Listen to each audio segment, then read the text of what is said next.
신약 성경에 예수님의 말씀과 예수님께서 이 땅에 오셔서 하신 사역의 내용들을 전하고 있는 책들이 우리가 흔히 사복음서라고 얘기하는 마태, 마가, 누가, 요한복음입니다. 이 네 복음서는 예수님의 말씀과 사역에 대해서 서로 다른 관점에서 우리에게 다양하게 예수님의 사역을 비추어주고 있습니다.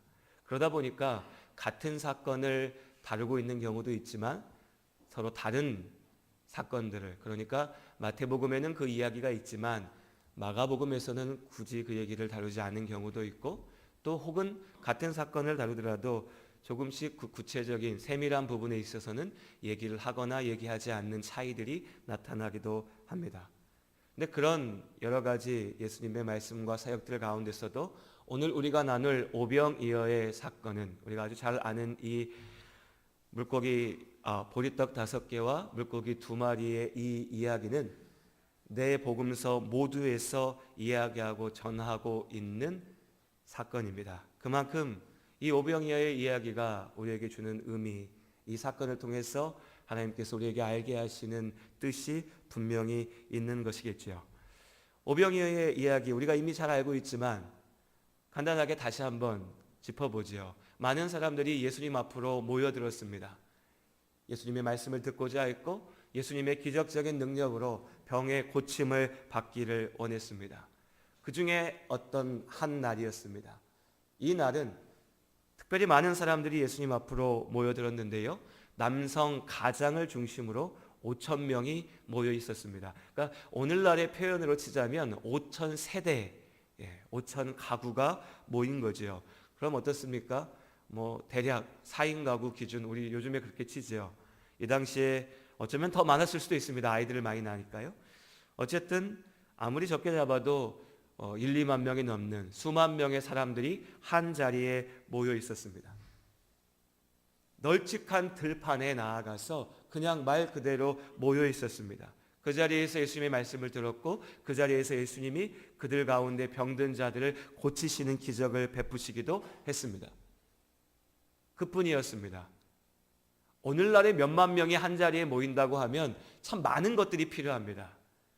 그들에게 마실 물을 준비해 줘야 되고요, 먹을 걸 준비해야 되고요, 화장실도 있어야 될 거고요, 온갖 편의시설과 100명, 200명이 모여서 운동회만 해도 구급 대원이, 의료진이 대기를 하기도 합니다. 그런데 이 자리에는 아무것도 없었습니다.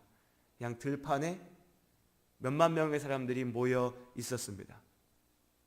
당연하게도 하루의 시간이 지나고 저녁이 돼서 먹을 때가 되었을 때에, 어쩌면 하루 종일 굶어서 배가 고픈 그 사람들이 이제는 먹어야 될 그때가 되었을 때에도 아무런 준비가 되어 있지 않았습니다. 그때 예수님께서 한 아이가 내민 떡 5개와 물고기 2마리, 어려운 한자어로 오병이어라고 얘기하죠. 이 오병이어를 통해서 모든 사람을 다 먹이시고도 12바구니가 남았다라고 하는 이 기적의 이야기가 우리가 잘 아는 오병이어의 사건입니다. 이 오병이어의 사건은 교회 안팎에서 모두가 다 잘 알고 있는, 아주 잘 알려져 있는 사건입니다. 그럼 이 이야기가, 이 사건이 왜 중요할까요? 기적이니까 중요하죠. 이게 첫 번째 답일 겁니다. 그런데 성경의 복음서의 말씀을 보면 기적이 오병이어의 사건만 등장할까요? 그렇지 않습니다. 예수님께서 분명히 기적으로 권능을 통하여 우리를 이끄시고 우리의 삶을 채우시는 주님이심을 우리가 믿습니다. 그런데 그 예수님의 기적이 오병이어뿐만 아니라 참 많은 것들이 복음서에 등장합니다. 어쩌면 오병이어보다 더 놀랍고 큰 기적들도 등장합니다. 그렇지만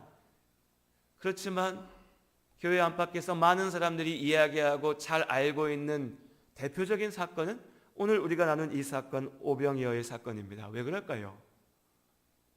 왜 사람들은 이 이야기에 관심을 기울이고 기억할까요?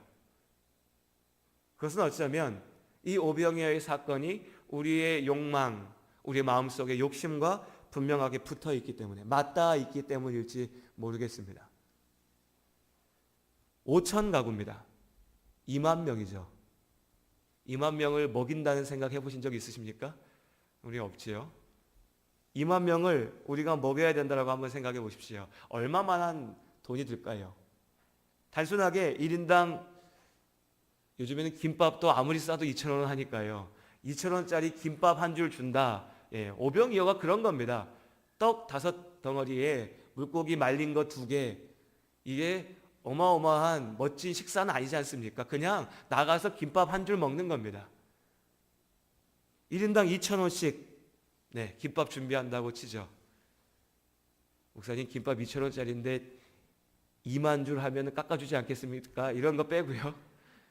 그냥 단순히 계산해도요 4천만 원 정도는 들 겁니다.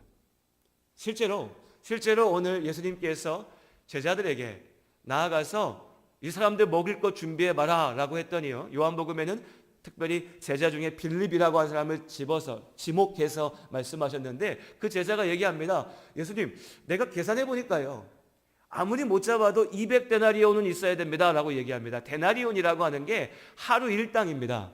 뭐 이것도 어떤 임금에 따라서 차이가 나겠지만 대략 오늘날 기준으로 10만 원 잡아보죠. 10만 원 나가서 일하고 받아오는 그 돈을 200일치를 말하는 겁니다. 그럼 얼마입니까? 돈 계산 빨리 되셔야죠. 2천만 원입니다.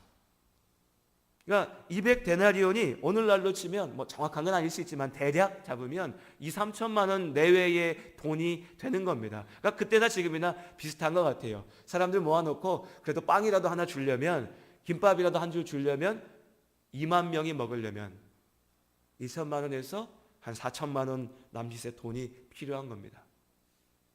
계산은 했는데요, 계산이야 누구나 할 수 있지 않습니까? 우리도 지금 앉아서 할 수 있죠. 계산만 하면요 1억 명도 먹일 수 있습니다. 문제는 뭔가요? 계산은 했는데 돈은 없습니다. 사실 더 본질적인 문제는 돈이 있다고 한들요, 2천만 원, 4천만 원 돈이 이들에게 있다고 한들 그 돈을 가지고 이 많은 사람을 먹일 음식을 구할 시장이, 식당이 그들의 주변에 없습니다.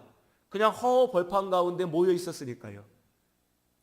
그래서 이 똑똑한 제자들이 내놓은 방법은 뭐였냐면, 예수님, 이건 답이 안 나옵니다. 답이 안 나오니까요, 그냥 여기서 이 사람들을 흩어놓읍시다. 자기 발로 왔으니까요, 가라고 하세요.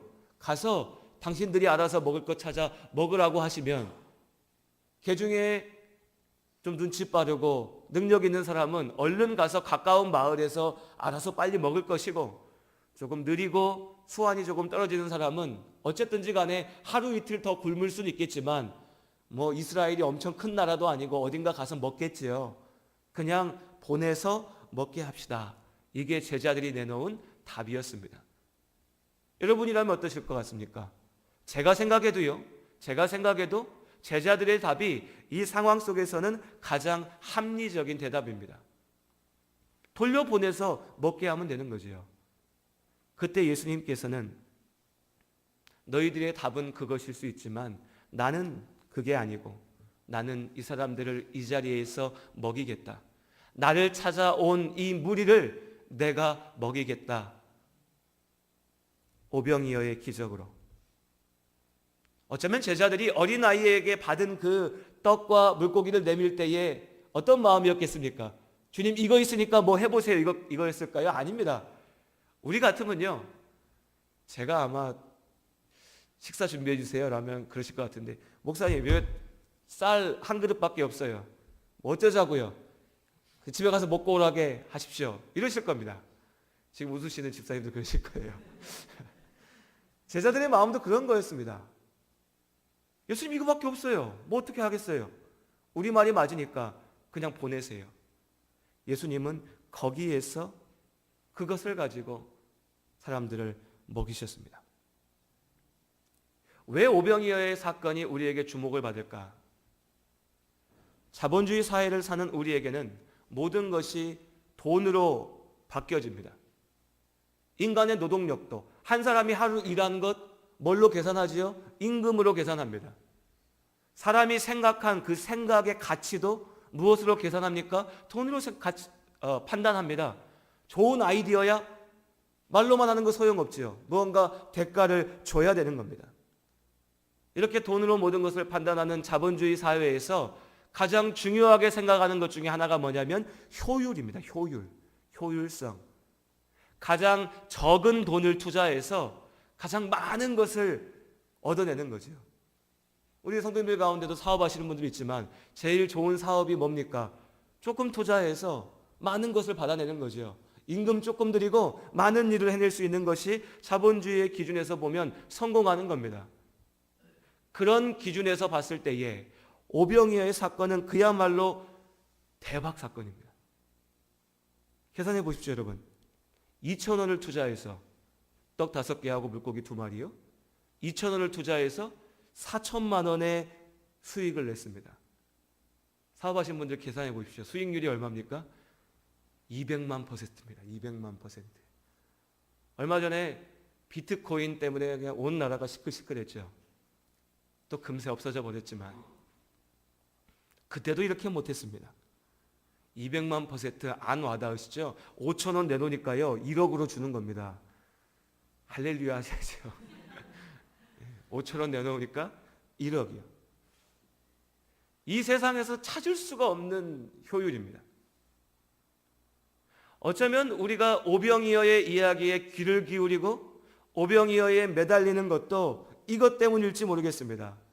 어마어마한 성공, 내가 작은 것을 내놓았을 때 받을 수 있는 엄청난 것, 나에게도 오병이어를 주십시오.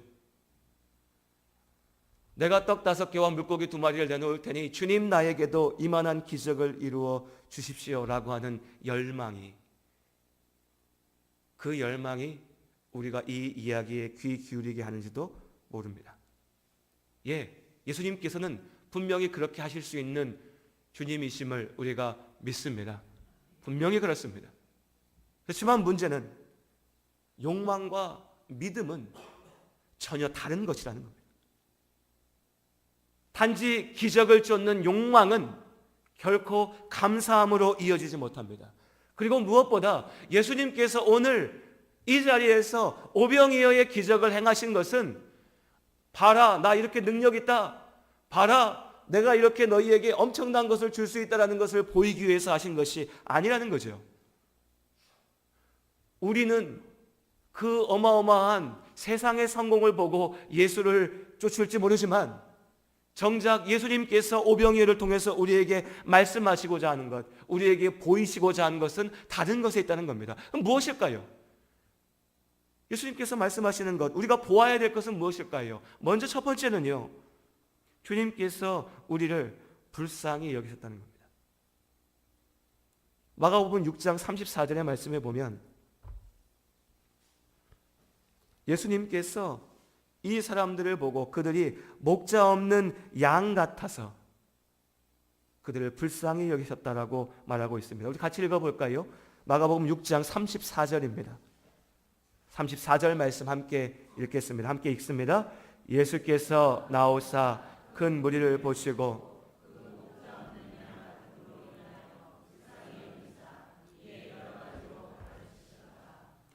예수님의 관심은 내가 힘이 있어, 내가 너희들 앞에서 그 힘을 보여줄 게 있는 게 아니라 예수님 앞에 나온 그 한 사람 한 사람, 그들에게 있었습니다. 우리에게 있습니다. 우리 앞에서 힘 자랑하시는 게 예수님의 본질이 아니고요, 나를 보시는 겁니다. 이 자리에 있는 한 분 한 분을 우리 주님께서 보시는 겁니다. 우리의 아픔을 보시고 우리의 약함을 보시는 겁니다. 내가 어떻게 살아야 할지 몰라서 헤매이는 그들을 바라보시는 겁니다. 아파서 병 낫고자 주님 붙잡고 나온 그들의 마음을 보시는 것이고, 하나님의 이름을 부르지만 정작 하나님의 뜻을 알지 못하는 그들의 삶을 보시는 겁니다. 그들을 안타까워하시고 불쌍히 여기시는 겁니다. 목자 없는 양 같은 그 사람들에게 이제 예수님께서 목자가 되어주신 줄로 믿습니다. 삶을 살며 어릴 적에는 부모가 기준이고, 자라다 보면 내 주변에 무언가 아는 것처럼 얘기하는 선배, 친구들, 세상의 소리가 기준이었다가 어느샌가 내가 한 집안의 가장이 돼 있고 내가 부모가 돼 있으면서 내가 중심이 돼서 내가 큰 소리치고 내 생각대로 살다 보면, 이 자리에 계신 우리 성도님들, 중년, 장년이 되셨으면 우리 솔직하게 스스로 한번 던져보십시오. 우리가 무언가를 알고 삽니까? 내가 세상을 살아가는 흔들리지 않는 기준이 있습니까? 아니지 않습니까? 살다 보니 어느 순간 내가 이 나이가 돼 있고, 살다 보니 어느 순간 내가 이렇게 살아왔고, 그렇게 무언가를 얘기하고 주장하며 사는 것 같지만 정작 내 안에 다른 이들 앞에서는 온전히 얘기하지 못하지만 우리는 알지 않습니까? 나는 알지 않습니까? 내가 어떻게 살아야 온전한 길인지 우리가 모르지 않습니까? 그 마음으로 사람들이 주님 앞에 나온 겁니다. 그들에게 주님께서 가르치신 겁니다. 이것이 너의 삶이어야 된다고. 이것이 하나님의 뜻이라고.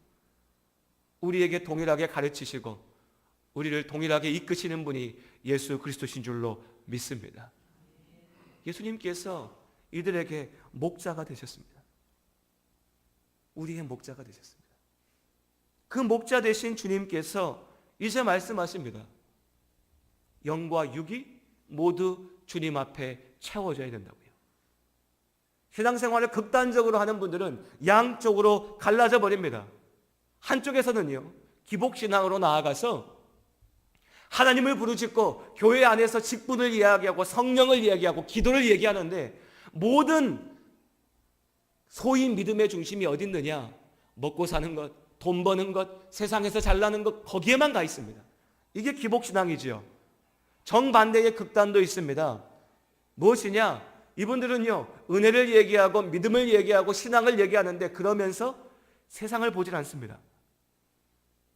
여기까지 보면 뭔가 은혜로운 것 같지만 그 속을 들여다보면요, 하나님께서 나에게 맡긴 그 자리를 보지 않습니다. 하나님께서 나에게 맡기신 삶을 보지 않습니다. 하나님께서 나에게 맡기신 귀한 사람들을 보지 않습니다. 하나님을 믿는다라고 하면서 무언가에 사로잡혀서, 맹목적으로 사로잡혀서 그것만이 전부인 것처럼 나아갑니다. 전자의 기복주의 신앙의 가장 극단적인 예가 지금 감옥 가 있는 이명박 대통령일 것 같습니다. 큰 교회의 장로고 하나님을 얘기하지만 최소한 그의 삶이 그리스도인의 거룩한 삶으로 보이지는 않습니다. 후자의 대표적인 예가요, 이단 사이비 신앙에 빠져 있는 사람들입니다. 거룩한 것을 얘기하고 영을 얘기하고, 여러분 이게 꼭 어떤 이단 교회에 있다는 것만 얘기하는 게 아닙니다. 정통 교회를 주장하고 얘기하는 사람들 가운데서도 영육간에 아버지께서 주신 온전한 축복을 누리지 못한 이들이 많이 있습니다. 영을 얘기하고 기도를 얘기하고 믿음을 얘기하는데 정작 하나님께서 나에게 맡기신 나의 가정을 돌보는 것에 소홀합니다. 하나님께서 나에게 주신 명령대로 사랑하고 섬기며 그들을 붙잡고 함께 나아가는 것에는 관심이 없습니다.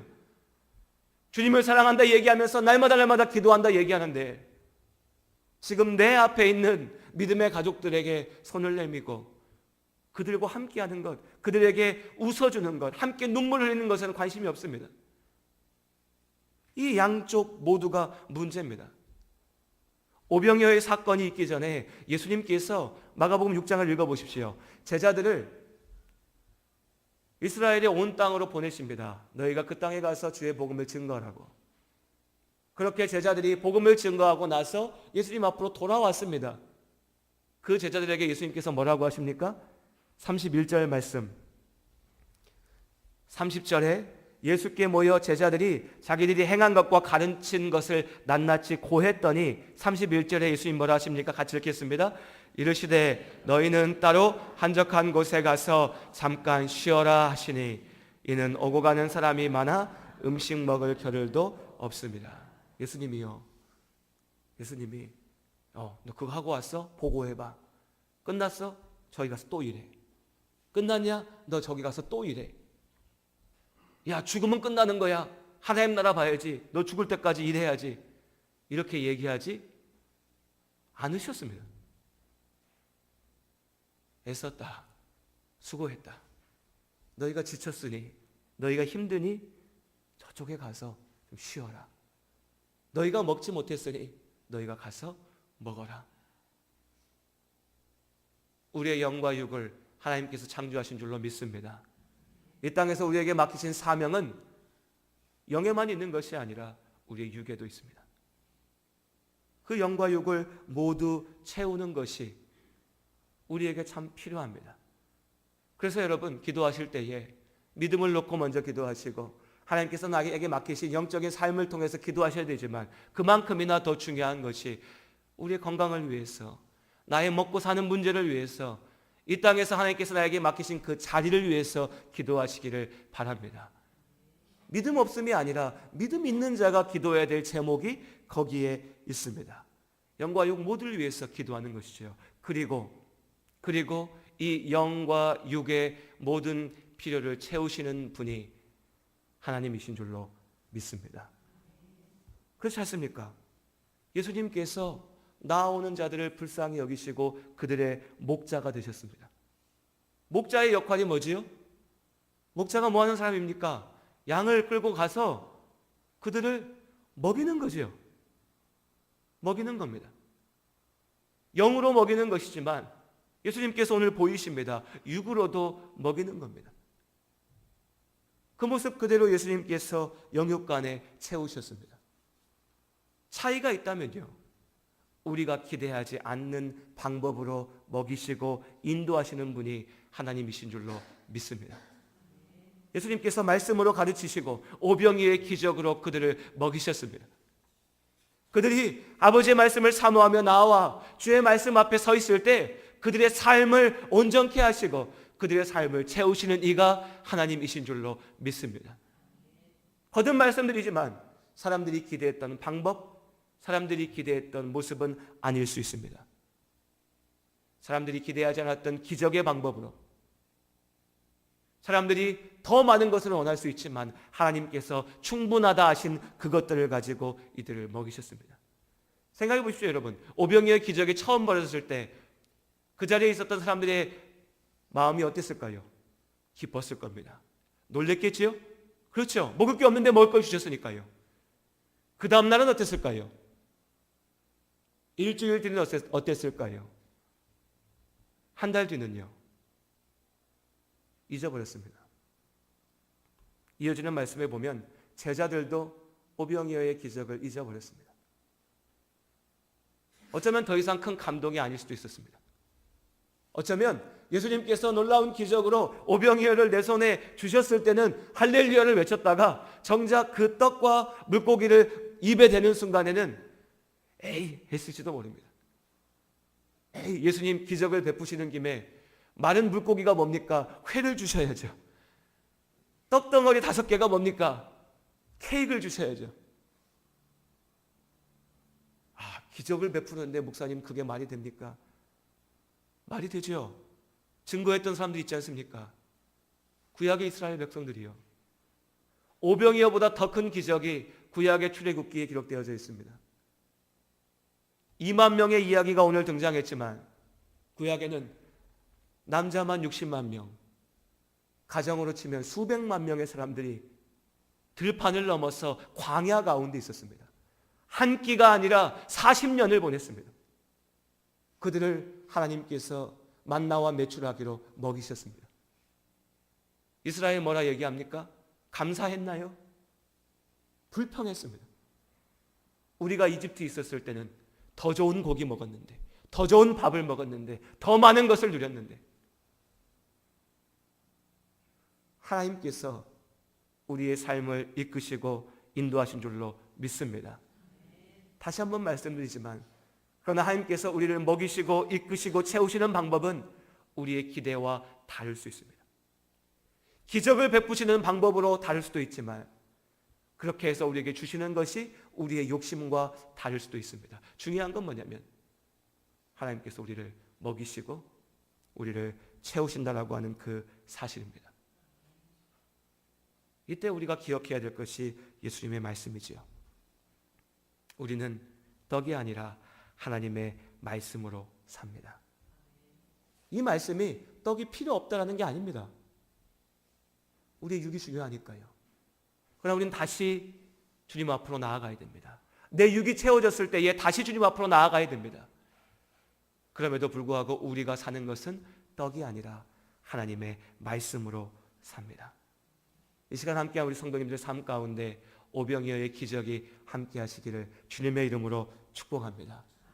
단지 영만이 아니라, 말씀으로 채워진 나의 영만이 아니라, 단지 나의 육만이 아니라, 먹어서 채워지는 내 육신만이 아니라, 나를 사랑하시는 나의 목자 되시는 주님께서 주시는 영육간의 강건한 축복이 우리 가운데, 이 자리에 하시는 모든 분들의 삶 가운데 함께 하시기를 주님의 이름으로 축복합니다. 그러나 우리가 잊지 않았으면 좋겠습니다. 우리가 사는 것은 떡으로 사는 것이 아니라 하나님의 말씀으로 삽니다. 우리가 잊지 않기를 원합니다. 비록 내가 지금 굶주리고 목마를지라도 내가 아버지의 말씀을 붙잡고 나아갈 때에 우리를 먹이시고 우리를 입히시고 채우시는 이가 우리의 목자 되시는 주님입니다. 이 믿음으로 나아갈 때 우리의 삶이 날마다 감사하고 날마다 기뻐할 수 있고 날마다 하나님의 축복을 찬양할 수 있음을 믿습니다. 함께 기도하시겠습니다.